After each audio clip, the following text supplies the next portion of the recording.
Semaine de cela, je dénonçais à la tribune de l'Assemblée nationale les prisonniers politiques. Aujourd'hui, je ne pensais pas que cette vérité deviendrait aussi criante. Et je suis comme vous, scandalisé, heurté. Et sachez que vous pourrez compter jusqu'au bout par mon soutien, car vous êtes aujourd'hui la fierté de ce pays.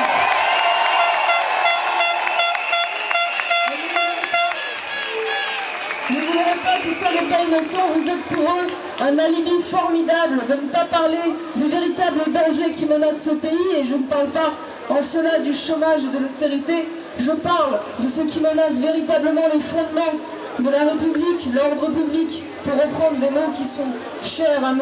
Valls et qu'il a régulièrement empruntés pour parler de vous. Je pense notamment à ces cités dans lesquelles les forces de l'ordre ne peuvent jamais rentrer. Je pense à ces 200 viols et ces 2000 agressions par jour. Je pense à ces 82 000 peines de prison de moins de 2 ans inexécutées chaque an, quand Nicolas, lui, est passé directement derrière les barreaux pour délier l'opinion.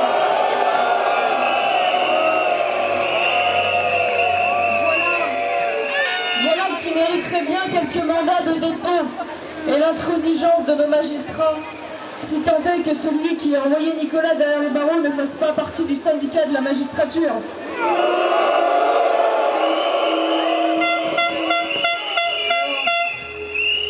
Moi, je ne suis pas là ce soir pour vous expliquer ce que vous devez voter. Je ne suis pas là ce soir pour faire la promotion d'un parti politique, ni pour simple stratégie politicienne, car vous êtes de grands citoyens. Beaucoup de choses peuvent nous séparer, mais je crois que la justice, la démocratie, la liberté, elles sont des choses qui doivent tous nous animer, qui dépassent les clivages partisans, qui doivent chaque jour nous mobiliser au-delà de nos petits intérêts personnels.